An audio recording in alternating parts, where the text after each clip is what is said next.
नमस्कार, आप सभी को स्वागत करते हैं कॉमर्स पत्र के और एक वीडियो पर। आज हम शुरू करने वाले हैं रेक्टिफिकेशन ऑफ एरर्स का practical questions. Rectification of errors के ऊपर मैंने एक थ्योरी बेस्ड वीडियो बना दिया है, जिसमें रेक्टिफिकेशन की एरर्स में जो भी जरूरी बातें हैं उन सबको बताया गया है। अगर आप लोग देखना चाहते हो तो इस वीडियो की डिस्क्रिप्शन में लिंक मिल जाएगा, देख सकते हो। उस वीडियो को देखने के बाद ना आप लोगों को कोई भी कंफ्यूजन नहीं होगा, ठीक है। कोई भी कंफ्यूजन नहीं होगा, क्योंकि हम अक्सर थ्योरी को छोड़ देते हैं, अरे भाई रहने दो, लेकिन थ्योरी बहुत मदद करता है कोई भी प्रैक्टिकल समझने में। ओके, हो गया। और एक इंपॉर्टेंट बात यही है कि रेक्टिफिकेशन ऑफ एरर्स में हमको बस जर्नल बनाना है, ठीक है। एक एंट्री देगा, उस एंट्री गलत एंट्री है, उसको सही करके जर्नल फॉर्म में ही लिखना है। लेकिन भाई इसको बनाने के लिए ना आप लोग को जर्नल बहुत अच्छी तरह आना चाहिए, यानी कि कोई भी प्रॉब्लम होना ही नहीं चाहिए जर्नल में, ठीक है। अगर आप लोगों को जर्नल आता है ना, तब आप लोगों को रेक्टिफिकेशन ऑफ एरर्स करने में कोई भी प्रॉब्लम नहीं होगा।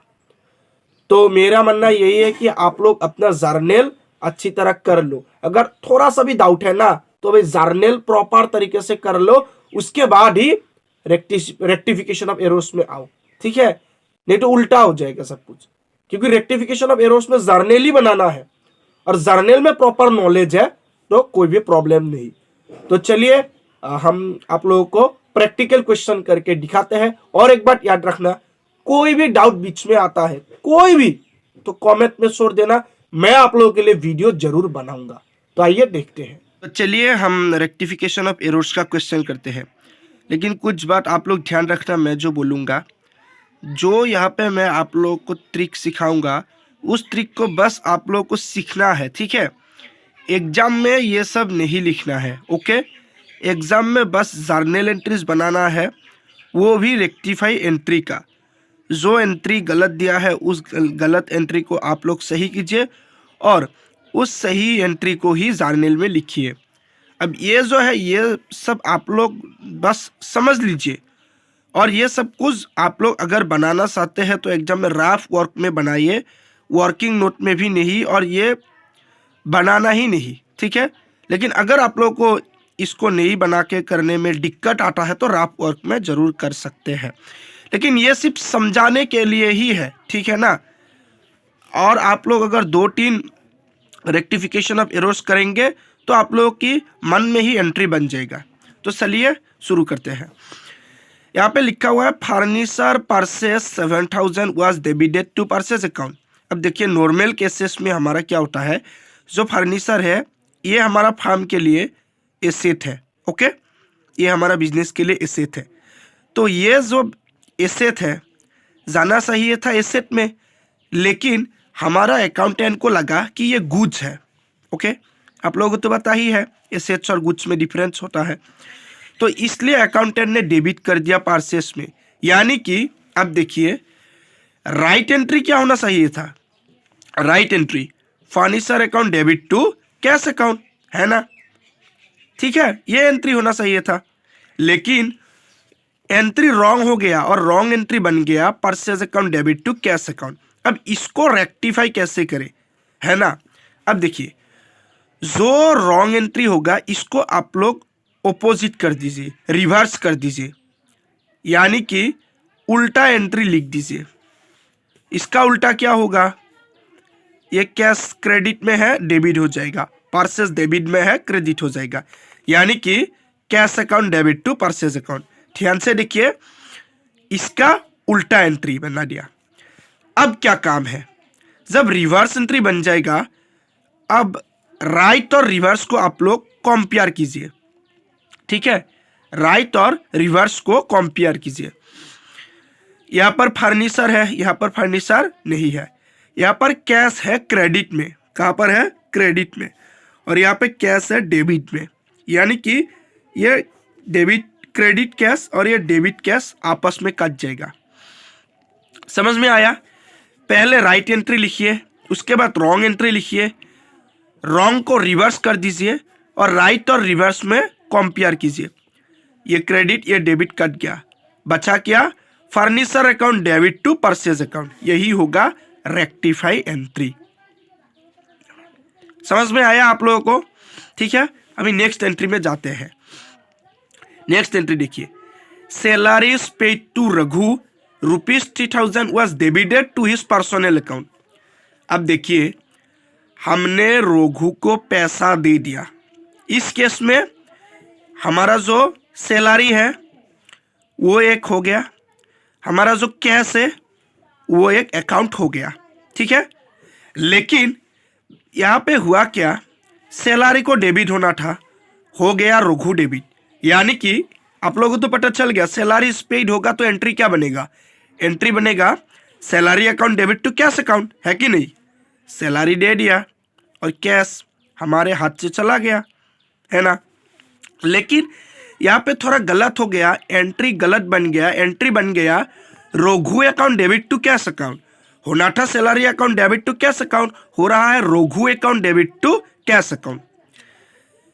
सेम नियम, इसको रिवर्स कर दीजिए, क्या होगा, कैश क्रेडिट में डेबिट हो जाएगा, रघु डेबिट में क्रेडिट हो जाएगा, cash account debit to Raghu account. Okay, अब हमारा स्टेप नंबर 3, इन दोनों को कंपेयर कीजिए।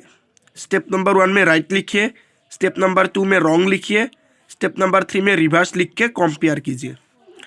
यहाँ पे सैलरी है, यहाँ पे सैलरी नहीं है, यहाँ पे कैश क्रेडिट, यहाँ पे कैश डेबिट, आपस में काट जाएगा, काट दीजिए। तो बचा क्या, सैलरी अकाउंट डेबिट में, रघु अकाउंट क्रेडिट में, यही हो जाएगा rectify entry, salary account debit to Raghu account.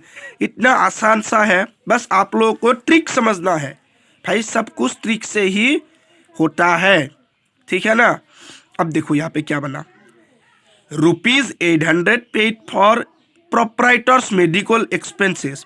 एक बार याद रखना, प्रोप्राइटर्स मेडिकल एक्सपेंसेस, इस जो हमारा वर्ड है, ये प्रोप्राइटर वर्ड का मतलब यही है कि प्रोप्राइटर ने खुद बिजनेस से पैसा निकाला, और जब प्रोप्राइटर खुद की उसके लिए बिजनेस से पैसा निकालता है, इसको बोलता है ड्राइंग्स। ये आप लोगों को पता ही है, बेसिक अकाउंटिंग टर्म्स में आ जाता है ना।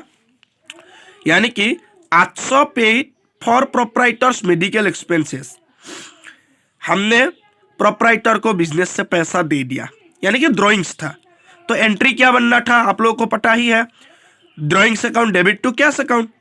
यहाँ पे प्रोप्राइटर को पैसा मिल गया, ड्राइंग्स अकाउंट डेबिट, और हमने पैसा दे दिया, बिजनेस से पैसा चला गया, तो कैश अकाउंट क्रेडिट, इजी है। बट हुआ क्या, were debited to general expenses account. अरे भाई, जाना था ड्राइंग्स में, जा रहा है जेनरल एक्सपेंस में। एंट्री बनना चाहिए था drawings account debit to cash account, बन रहा है general expense account debit to cash account. अब इसका क्या करना पड़ेगा, सेम रॉन्ग को कर दीजिए रिवर्स, जेनरल एक्सपेंसेस डेबिट में यहाँ पे हो जाएगा क्रेडिट, कैश क्रेडिट में यहाँ पे हो जाएगा डेबिट। एंट्री बनेगा cash account debit to general expenses. वापस सही कंपेयर, कैश हो गया क्रेडिट, कैश हो गया डेबिट, आपस में काट दीजिए, क्या बचा, drawings account debit to general expenses account. बस इजी है ना, एकदम इजी है। अब देखिए, a return of goods worth ₹500 by Raju a customer were entered into purchase return book. अब देखो, ये हो रहा है रिटर्न ऑफ गुड्स। हमने मिस्टर राजू, जो हमारा एक कस्टमर है, इसको गुड्स बेचा था, ठीक है, लेकिन राजू ने हमको गुड्स रिटर्न कर दिया। अब जब बेचा हुआ माल वापस आता है, वो होता है सेल्स रिटर्न, है कि नहीं। आप लोगों को तो ये पता ही है, जब गुड्स बेचते हैं उसको बोलते हैं सेल्स, और जब सेल्स हमारे पास वापस आता है उसको बोलता है सेल्स रिटर्न। लेकिन यहाँ पे वो एंट्री सेल्स रिटर्न में जाने की वजह परचेज रिटर्न में चला गया।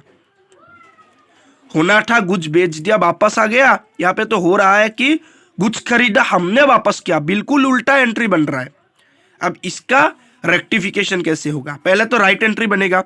राइट एंट्री क्या होगा, sales return account debit to Raju account, है ना।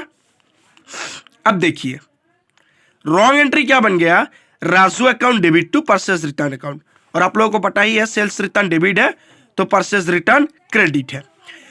ये एंट्री बनना था, बन रहा है, ये पूरा उल्टा एंट्री हो रहा है। सेम काम, इसको रिवर्स कीजिए, क्या होगा, purchase return account debit to Raju account, है ना। अब दोनों को कंपेयर कीजिए, यहाँ पे भी सेल्स रिटर्न डेबिट में, यहाँ पे तो सेल्स रिटर्न है ही नहीं, परचेज रिटर्न है।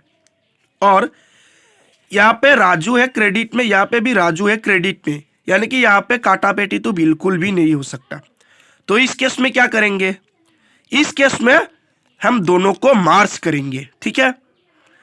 जब पहले हम करते थे वहां पे भी मार्ज ही होता था, लेकिन वहां पे कुछ कुछ काट जाते थे, लेकिन यहाँ पे तो भाई कोई भी हम काट नहीं सकते क्योंकि सेम सेम नहीं है ना, अलग अलग है। तो इस केस में हम मार्ज करेंगे। मार्ज करने पर क्या होगा, सेल्स रिटर्न डेबिट में आएगा, परचेज रिटर्न डेबिट में आएगा, और राजू हो जाएगा क्रेडिट में, और यहाँ पे दो राजू क्रेडिट में है, यानी कि राजू का अमाउंट प्लस हो जाएगा।